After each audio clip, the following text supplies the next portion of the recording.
Hey, Frog fans, welcome back to another episode of Talking Frogs. I'm your host, Jamie Plunkett here. It's episode 4, Roxo Media House in the Flying Tea studio. Got my little branded Flying Tea cup right here so you guys remember that this is the Flying Tea studio. I've got an excellent guest here today. I'm very excited to have this conversation with Ian Sadler, the Assistant Athletic Director for Development of Major Gifts. Nicely done, Jamie. Did I nail it? That's exactly Perfect. what we're doing. Love to see that. It's like the first time I've nailed somebody's title on the first try, so we're getting better. This is great. Getting better at this thing.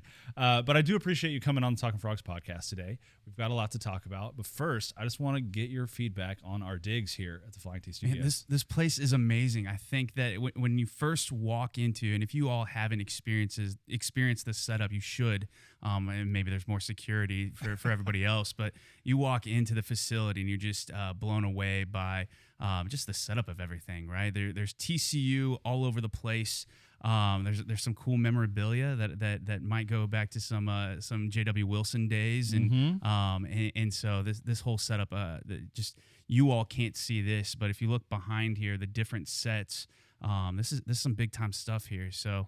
I'm grateful for the Roxo crew for including me and giving me the ability to talk TCU and the Frog Club and what we've got going on, and this is an incredible opportunity for us. Well, we're really excited to talk to you as well. Obviously, you know, everybody does this work out of a love for TCU and for TCU athletics, so it makes it really easy to have conversations like this and to do all of the work behind the scenes that make things like this possible. Obviously, we've got great audio and video producers that are working tirelessly to get all of this done. So yeah, and it is a production to too. There are folks behind the scenes running around like crazy. I got guys walking behind the cameras over here. This is big time stuff. Right? It's pretty cool. Never thought that my Frogs Award days would bring me to this point, but here we are. So before we get into all of the stuff that you do fundraising wise for TCU athletics, I want to just hear a little bit more about you. Yeah. Tell me about your background, where you're from, family. Just we want to know about Ian Sadler. Absolutely. Again, I appreciate you guys for giving me this opportunity. So Ian Sadler, I was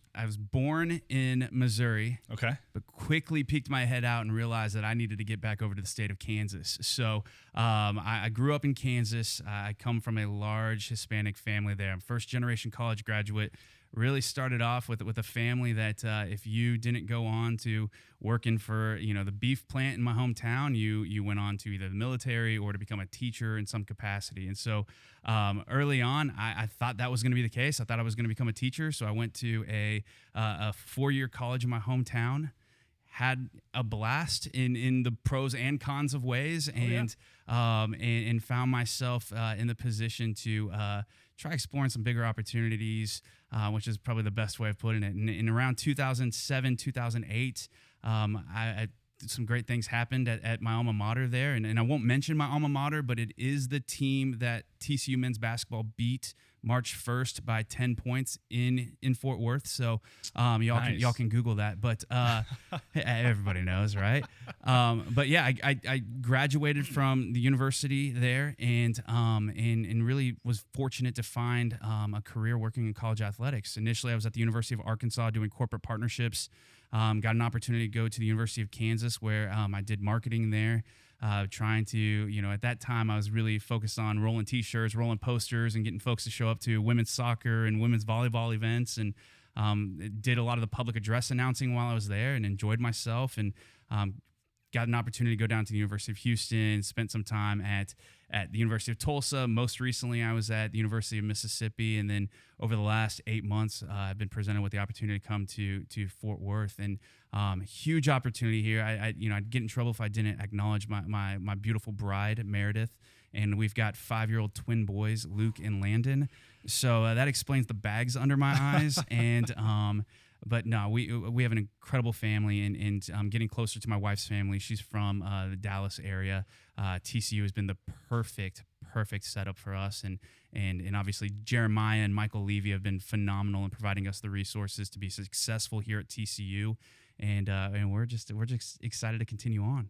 So I'm following the breadcrumbs that you're leaving here, and I do believe you were very happy at the end of March Madness.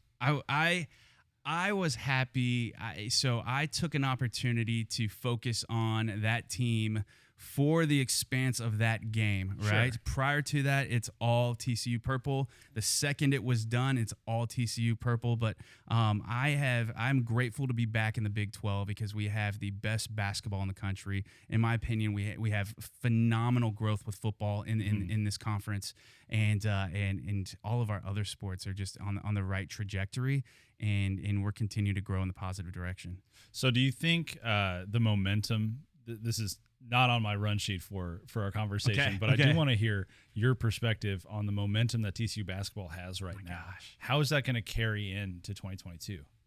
As far as the season is concerned, obviously, the year 2022. Yeah, man, it's here's the beautiful thing. We have established the culture around TCU to be a place that people want to be, right? And everybody plays a key role into this, which, is really the driver behind the Investor Society. And obviously we'll talk about that in a bit, but by establishing TCU as the place people want to be, building a culture around it, giving people an opportunity to invest in what they love, we're just continuing to build up this place. And so some of the biggest challenges, obviously, with the transfer portal, with name, image, likeness, is how do we recruit the very best coaches? How do we recruit the very best student athletes? How do we recruit the very best fans? And then the flip side of that is, how do we retain them? How do we keep them around? And so that really is the driving force by what we're trying to do in the Frog Club, is how do we embrace the philanthropic desires of the donors and connect that to the goals and priorities of the athletics department so that we can continue to brag on TCU being the place to be. And so when you think about basketball, football, when you think about all of our sports, equestrian, women's basketball, women's soccer, women's golf, like all of our programs are really embracing the positive culture that we have here. And Jaron, that starts at the top. I mean, it starts with our chancellor. It starts with the academic side of this. Our Neely partnership for Neely NIL has been a huge driving force in taking advantage of the opportunities in front of us. And then our athletics director, Jeremiah, embracing name, image, likeness, and embracing the shifts in college athletics has been an incredible opportunity, and it's going to continue to drive up the value of TCU. So let's talk about that. Let's jump into it, because you mentioned the Investor Society. Yeah. You and I got coffee a couple weeks ago. You've been really active on Twitter with the hashtag #InvestInTheFort. I love it. So you and I got coffee a couple weeks ago, and then I tweeted out hashtag #InvestInTheFort with the little eye emoji, which I love to do. I love to message folks and hit them with the eye emoji. And I probably had 5 or 6 DMs and 20 or 30 text messages from folks who are like, what does the hashtag mean? I love it. What does the hashtag mean? I got to know what this is. And I was like, well, you saw there's like 3 days left, 4 days left until you're going to find out what Invest in the Fort means. So Investor Society, Invest in the Fort, this has been one of your babies for, you've been working on this thing for a long time, and it finally went live. Tell me what the Investor Society is. So let me start with Invest in the Fort, right? So it is a huge discussion point for coaches when it comes to recruiting, that you are not just selling your program. We'll use football example. You're not just selling your football program. Yeah. You're selling the institution, right? You're selling the community around it. And I feel like there is a parallel between the success of TCU athletics and the success of the community around us. And so by continuing to build up, and we've witnessed this from the Sun Bowl to the Rose Bowl to the growth of all of our programs having success, it has a ripple effect to the community around us. I think our institution likes to brag on the fact that over the last 17 years, we've done $1.2 billion of infrastructure growth. And that just parallels a lot of the success in the athletics department. So we firmly believe by investing in college athletics, investing in TCU, investing in the university is going to have that ripple effect to continue to grow the community in a positive way around us. So when I say invest in the Fort, I'm genuinely emphasizing investing in it all as a whole, because what is good for the Fort Worth community is good for the institution. What is good for the institution is good for the athletics department, and vice versa. So that is my firm belief, and that is why, and feel free to mute me anytime on social media, but that is why we push that out, because it gives us a lot of opportunity to brag on the advantages that we have within the Fort Worth community and TCU as a whole. Flipping that over to the Investor Society, we have a history of generosity at TCU. Yeah. And that goes back to our quote unquote founders, the individuals that had a belief in the higher trajectory of TCU and TCU athletics. And so many of those individuals invested at a time where they were looking ahead to the future and seeing the value that we could be, but the need to put in their investment now in order to build upon that. And so what we are doing now is we're providing structure to that. We're providing coordination of those efforts so that we can maximize the interest and the desires of our fan base in order to continue to build up the institution. So what that looks like at TCU is we are working with our fan base. We are working with our donors to commit to 5-year commitments of $50,000 or more, and that's $10,000 a year over the next 5 years. Mm-hmm. And we are creating experiences around that. We are providing VIP elements to the events that we naturally have on campus, and we are exposing our fan base to maybe areas of the athletics department that they may not historically have relationships with. And so by coordinating this effort, we're really hoping to drive that strategy in a way that continues to elevate the department. And so I have a lot of confidence. We announced this and we launched this Friday at the spring game, which was an incredible experience. The energy around the spring game, the excitement around Coach Dykes has been phenomenal. But we announced it at that time, and we shared with our team in the Frog Club that let's all just put a pin in today's date and just see where the department takes off from here. And that is because of the generosity of our fan base. And over the last 8 months that I've been here, 7-8 months that I've been here, I've done a little bit of a listening tour, and I've met with a lot of our fan base, and I've just learned, and there's value in being able to sit back and hear those individuals, and so much of them said, hey, we really feel like this is an investment, right? We're not battling, we want them to continue to support their church. We want them to continue to support children's hospitals and orphanages. That's not us. We're fighting for the entertainment dollars. And so our fans genuinely see this as an opportunity to invest in something they believe in. And we are hoping through the Investor Society to create an ROI, a return on that investment, unique to that individual, but also providing them experiences that go much more beyond just the wins and losses on the field. Well, I think it's, not to sound overly dramatic or theatrical, but we are in a new era of collegiate athletics when it comes to access. Yes. When you talk about name, image, and likeness and the availability of student athletes these days, that is really the next big unexplored avenue of college athletics. Yeah. And so the fact that you've found a way to create a philanthropic, I don't know, I'm losing my words, but just an opportunity, a philanthropic opportunity. It's a great way of describing to be on the sidelines for the spring game, to travel on the team plane maybe, or meet some student athletes. And you can talk a little bit more about some of the details of that. But I think that plays right into where college athletics is headed. Yeah. You're episode 4 of Talking Frogs. I've already recorded 5 and 6. My guy Eddie, I got to do the do the 4s for my guy Eddie, right? Exactly. A little too small. Exactly. A little too small move there. But Eddie and Emmanuel Miller are guests on episode 5. Also, I recorded with them earlier today. Good. You're getting a little behind the scenes action here, Talking Frogs folks. But one of the things that they said, talking about name, image, and likeness, and just this, college athletics as they see it was, they genuinely love meeting the people that are cheering them on every single day. Absolutely. Whether they're in the stands at home games, traveling with them like they did during the NCAA tournament, in San Diego, and just supporting them every step of the way.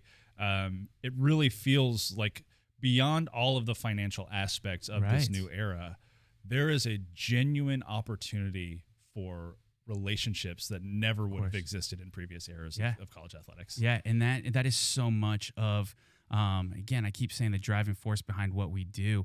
Those listening tours, the conversations I was having with donors was everybody has a relationship with TCU that's unique to the individual. Mm-hmm. Many of the conversations were their relationships with Chancellor Brashini, their relationships with their coach when they were here, or a professor, a dean, or the person that recruited them. It is so relationally driven. And so by maximizing that, or by adopting the model where we take the unique individualized approach to the donor, it really allows for us to embrace that culture of relationship at TCU. So I love hearing that our student athletes embrace that. I was fortunate to be with the basketball team when we were out when we were Kansas City for the Big 12, and then out in San Diego as well. And just seeing the embrace of our student athletes and the embrace of the fan base from the perspective of the student athletes, it's an incredible thing and we don't have to get into the weeds of the transition from, the NCAA's restrictions to the ability to do NIL now, but it has created a lot of opportunity that now looking back, you're going, man, it was a little unnecessary of how we approached it. It was necessary, but we really are creating opportunities for individuals that maybe the peak of their opportunities coming in these 4, 5, sometimes 6 years of being in college. And so who are we to withhold that opportunity from anybody when we are supposed to be the launching pad for a lot of the opportunity for these student athletes? That is a beautiful point, because I think people get locked in on how much LeBron makes, or how much Luka Doncic's new contract with the Mavericks, or how much Zeke is making with the Cowboys, or just all these kind of elite star level professional athletes, and they see the dollar signs there, and they think, why do we need to pay college kids when the pros are making that much money?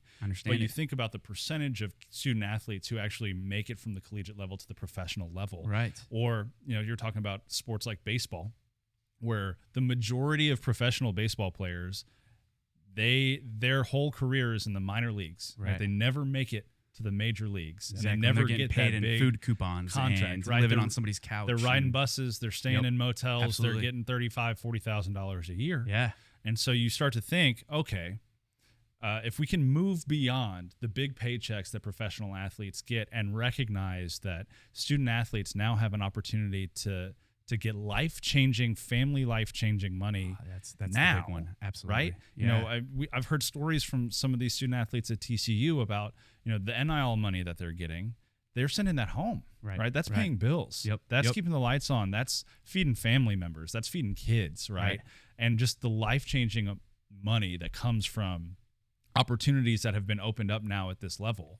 I think the more that we tell those stories, the more that we build those relationships, that's what's, I think, really going to get people interested in it. You're exactly right. And for every, I think we can all look back and think of that student athlete that went pro a little too early, right? And gone, they should have stayed in college. They should have, they became a bust by going to the big leagues.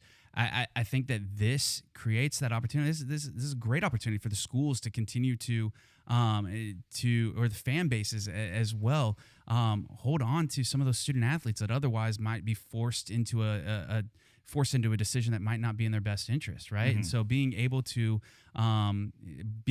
retain them at the school, again, this is a lot of this effort is from an NIL perspective, which is obviously external from what we're doing in the Frog Club, but even from the Investor Society perspective is how do we continue to elevate our department and create those opportunities, to continue to boost those opportunities for our student athletes, and in order to make sure that this is home for them, make sure that even if they do go on to be successful or go on into the business world, that they see an opportunity to continue to utilize TCU as their home base, or they themselves find an opportunity to invest in everything we've got going on here at TCU. So, one of the words that gets kicked around with the basketball team a lot, especially Eddie Lampkin, who we all love, Chicken Eddie, is family, right? So, like I said, Eddie and E-Man and some of the Flying T guys were guest episode 5. So that's promo for the next Talking Frogs episode. It's they're gonna be much more entertaining than me. No, I promise this is great. And then episode 6, which I've also already recorded, was with the TCU Barstool guys. Awesome. And so we've talked about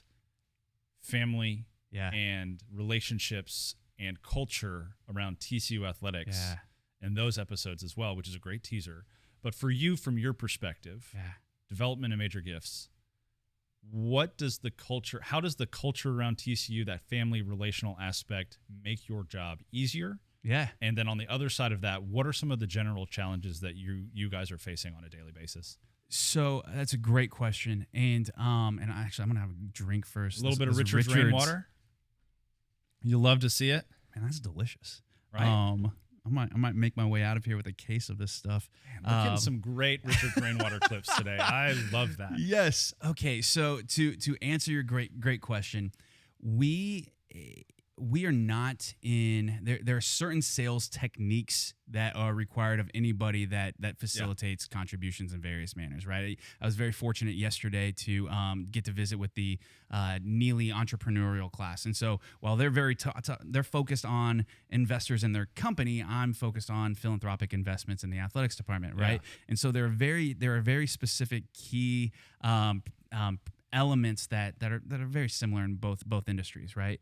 But a lot of it is relationship building, right? And so when you are having conversations with a donor, the motivations behind that conversations is just to strengthen the relationship, right? And if you have a mindset of what makes families important, right? Vulnerability, transparency, the ability to have tough conversations, the ability to step up to those tough conversations.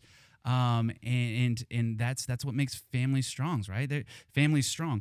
There are frustrations that happen along the way, right? But at the end of the day, we know that there is loyalty in that, right? There's loyalty in the family dynamic. And so I always talk about how everybody plays a part, right? You shared a little bit ago of all of the individuals that are lined up to be a part of this podcast. Yeah. And everybody plays a role.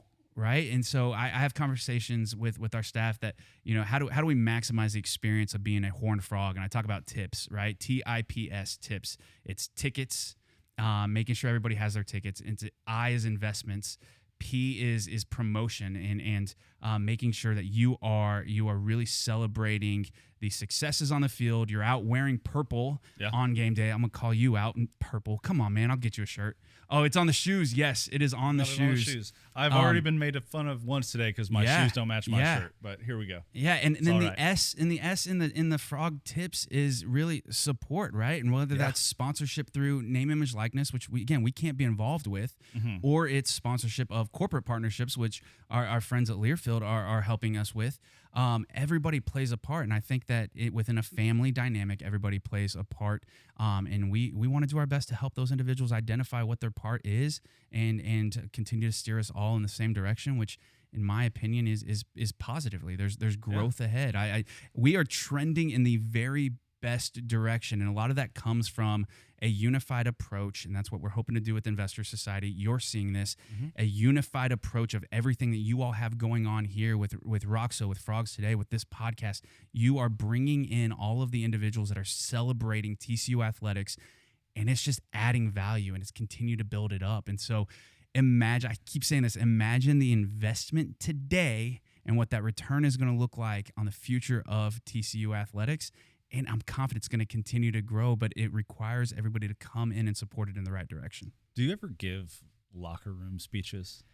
No, because I'm like, all right, I'm ready. I'm going to run through a brick wall. Man, sometimes I'm shooting from the hip. If I had to say this all again, if you said cut, go through that again, I would mumble my way through it. So there's a lot of excitement in what we have going on. And I keep emphasizing that TCU athletics has embraced the right things. They're embracing the future of college athletics. Coach Dykes is embracing the future. Jamie, you've seen the evolution of the basketball program to maximize the potential of everything going on. And so when you start seeing that, and it elevates your vision, it elevates the direction and the ceiling that we can have as a department.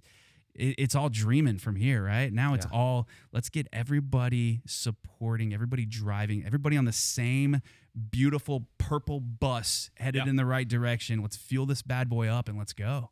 So Investor Society, $50,000 is the baseline over 5 years, so $10,000 a year for 5 years. Anything above that, also there are different tiers and levels, but you started off the whole shebang with a sideline event at the spring game.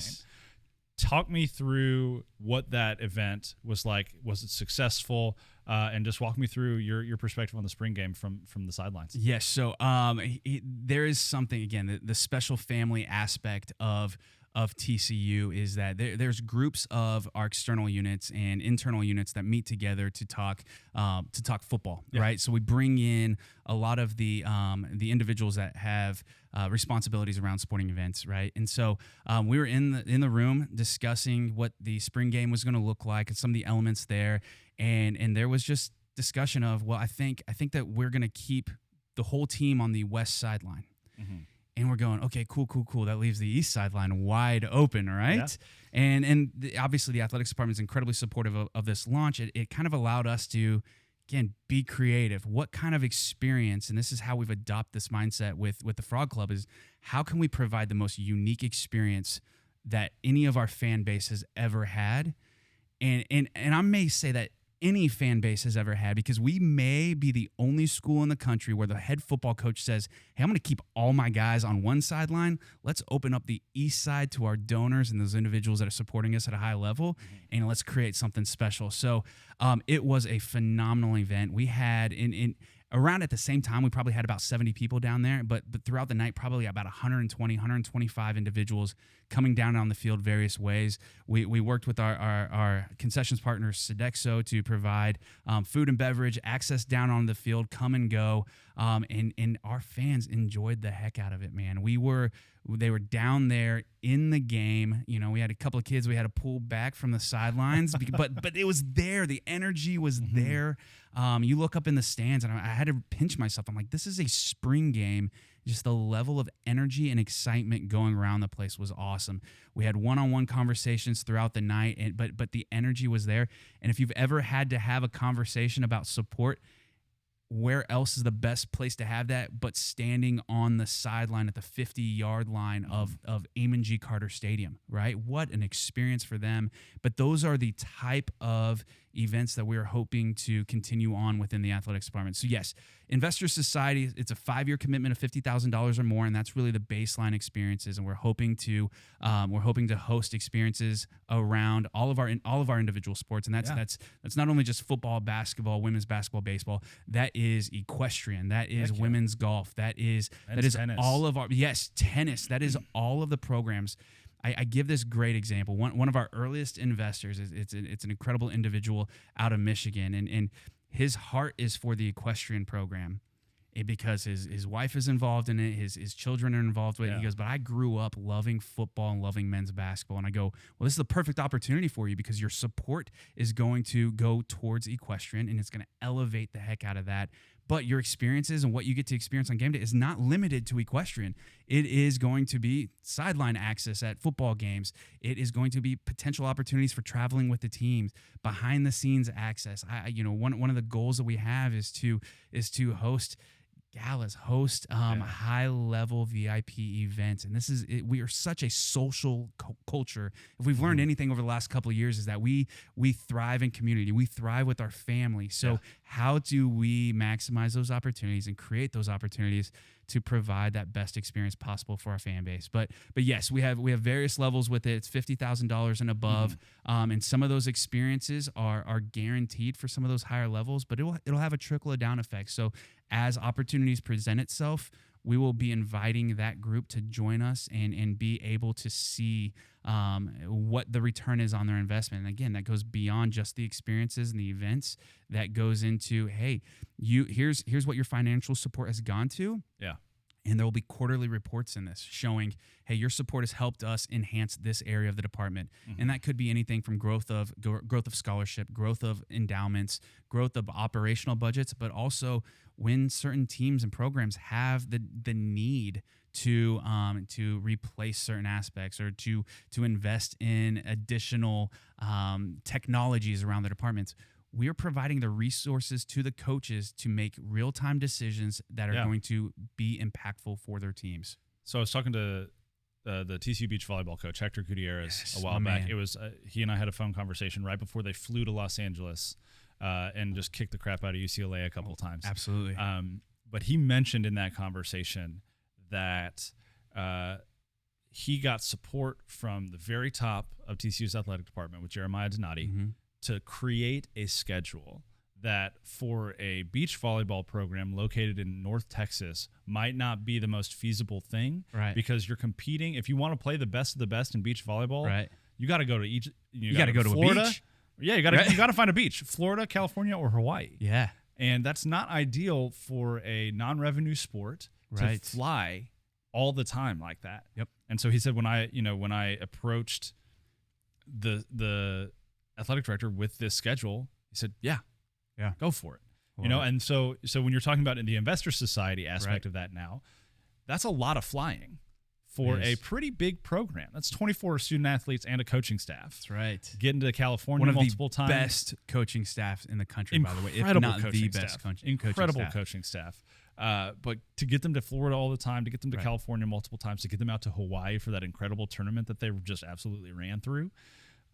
So you're saying that the Investor Society, some of the funding would potentially go to supporting programs to make sure that they can have the best competitive schedule possible. Absolutely, like absolutely, yes, that's exactly right. So, and I'm drawn to you saying that Jeremiah said yes, absolutely, we do it because Jeremiah sees what the return is on being able to provide them those freedoms, right?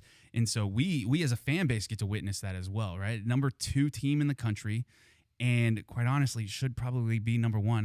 What you beat the number 1 team twice and you stay number 2. I don't know. Anyways, we won't dive too far down that. Yeah, exactly. Oh my goodness, call me when you get into that one because we'll dive into that. But yes, this group is really elevating the department and giving the administration the autonomy to make real-time decisions that are going to provide the resources for those teams to be successful, right? And it's philanthropic in nature, all right? Our goal is for this to be above and beyond any ticket commitments, any capital gift agreements.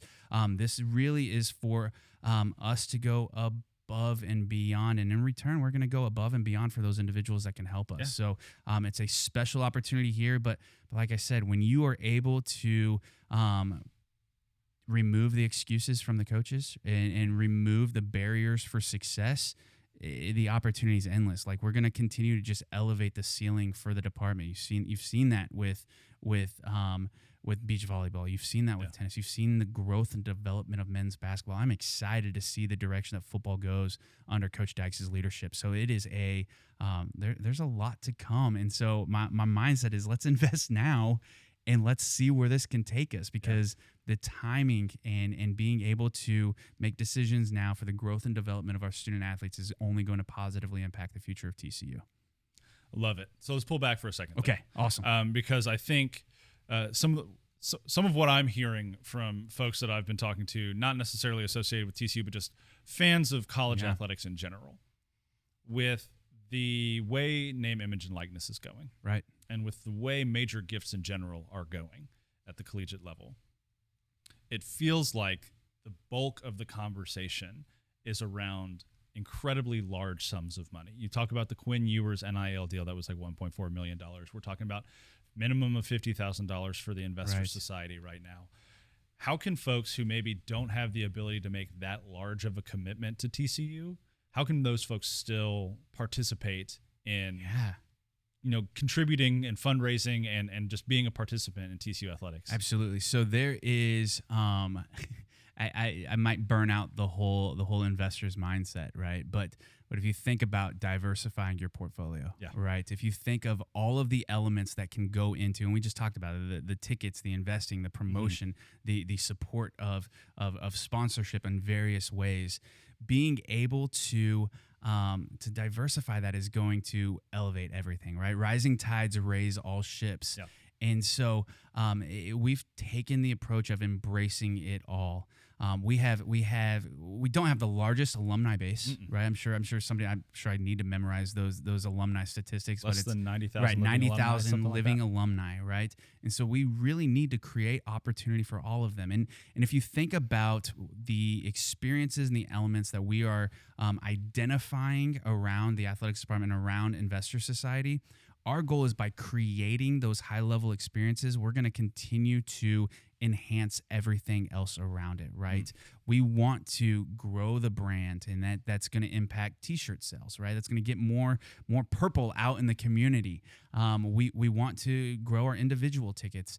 My title is development, right? It's also known as advancement. And so our goal is to look at the spectrum of opportunity for the fan base and go from somebody who just has a purple T-shirt because they love TCU.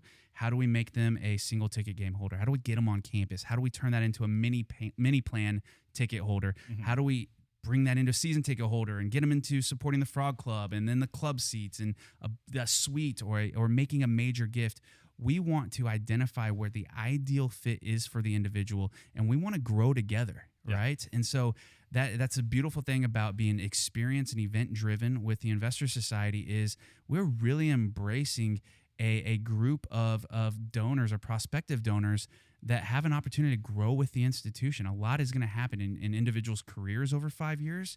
So when we have the ability to continue to them to continue to recommit into the Investor Society, it's going to continue to grow, and we will be growing together in that aspect. So yes, everybody plays a part, and our goal is to help those individuals identify it. It's not for everybody.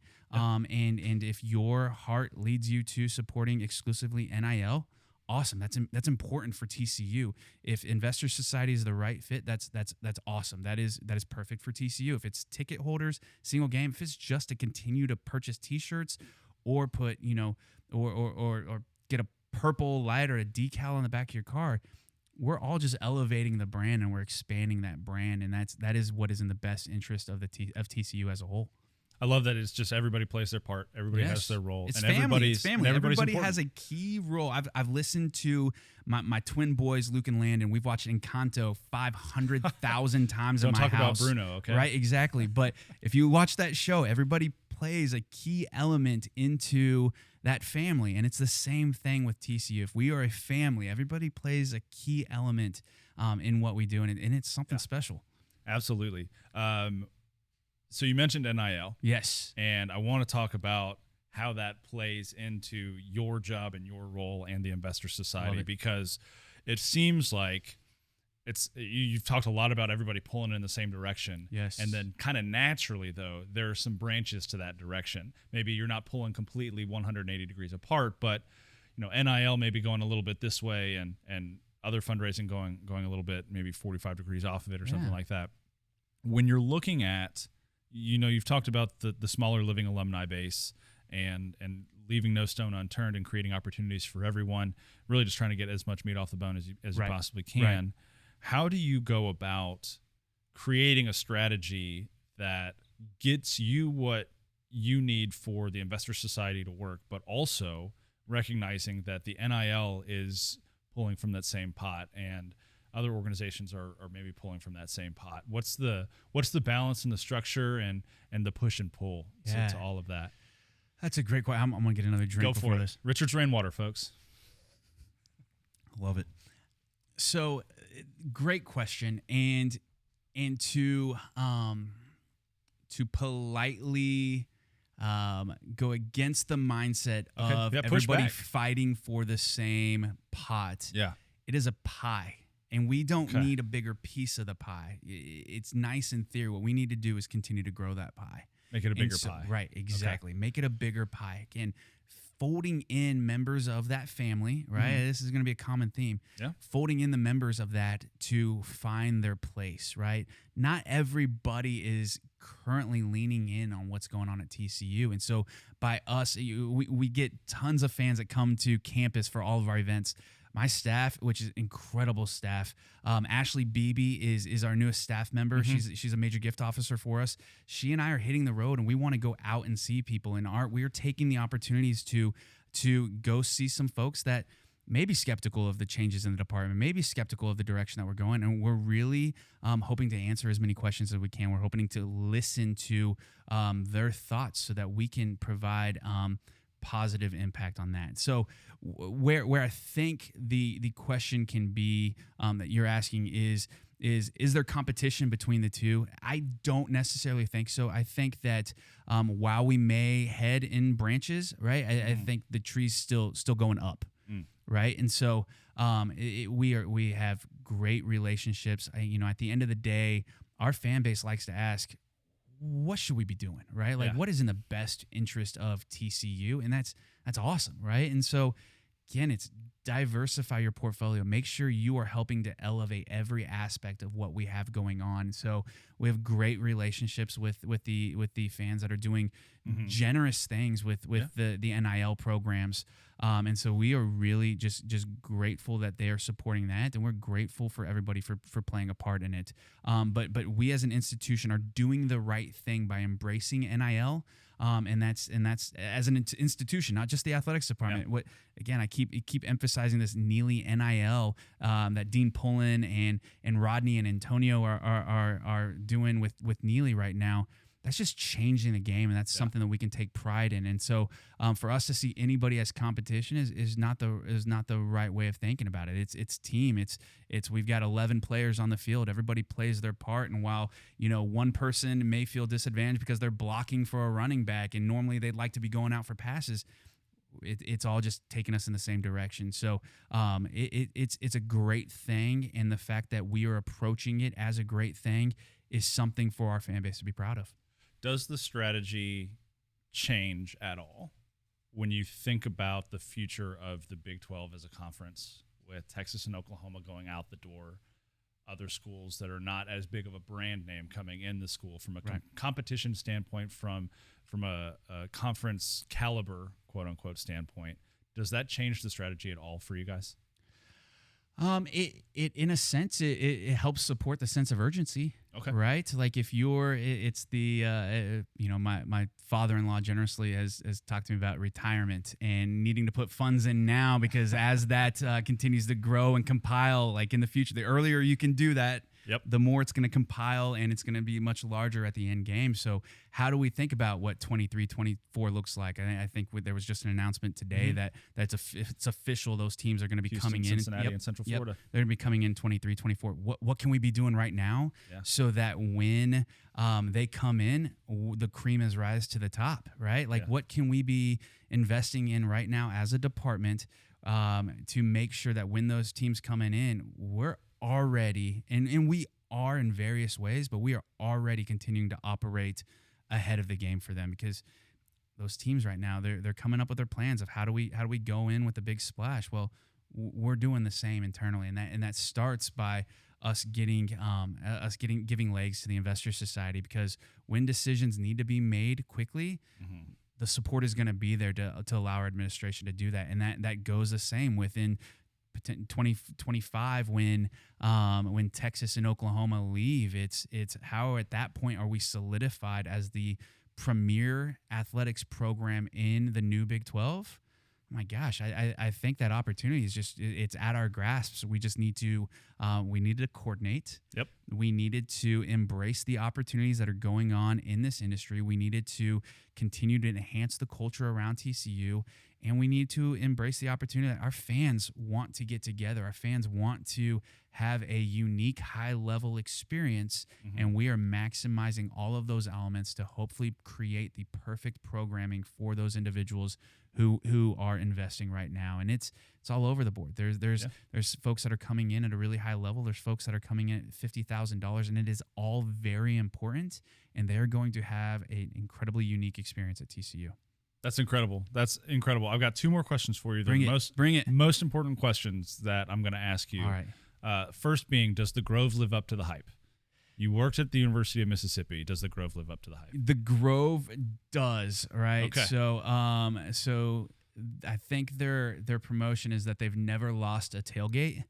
And so the culture around that is awesome. But we talk about that, right? We talk about the growth. That all started, well, now it started probably 50 years ago, 60 years ago, generations ago. That all started with people just setting up, right? And it's grown and it's developed, and boom, back to investors, right? Yeah. They invested in that experience, and it continued to grow and continued to develop.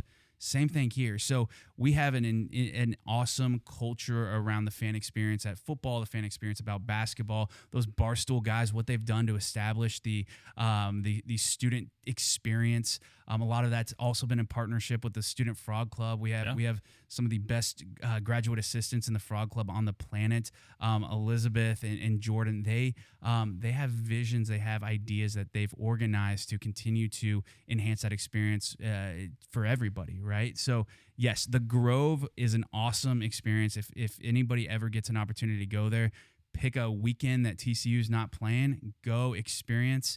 Tell them Ian sent you. I've got contacts for you to go see some of the best food. They got gas stations where they serve chicken on a stick. Chicken on a stick, and all it right. works too, man. It's It's incredible. But yes, the Grove is a great experience, but that's all stuff that can be easily attainable here at TCU because we have the very best fans and the very best experience provided. I love the pivot. I'm mean, not gonna knock you off your game. It's great. No, this is I'm so passionate about what we have here, and it's something our fans can, purple is pride, right? Like we can all take pride in what's going on at TCU. Heck yeah. That's a great question though. Final question.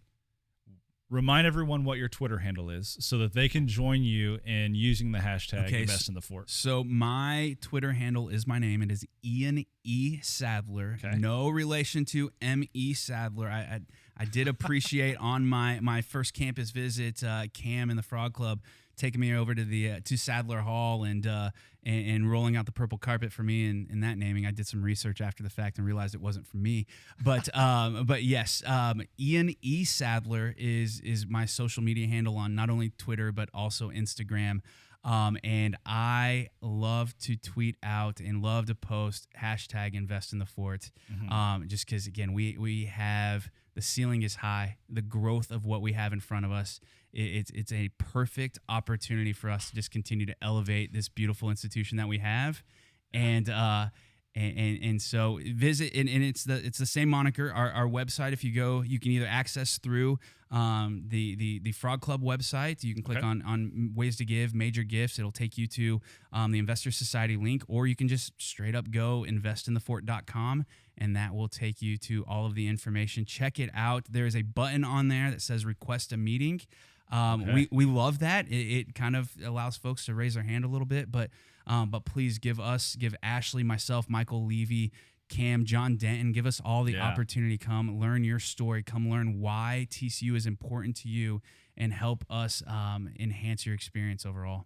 Our Frog fans, you heard it. Ian E. Sadler on Twitter and on Instagram, investinthefort.com, or through the Frog Club website. You can learn more about the Investor Society and other ways to get involved financially and experientially and philanthropically. Man. That's the word. Yes. It's a philanthropy with TCU athletics and the university as a whole. Hashtag Invest in the Fort. Ian, thank you so much for being a part of the podcast. This has been episode 4 of Talking Frogs, Roxo Media House, Flying T Studios. I'm your host, Jamie Plunkett. We'll talk to you next time. Go Frogs. Go Frogs.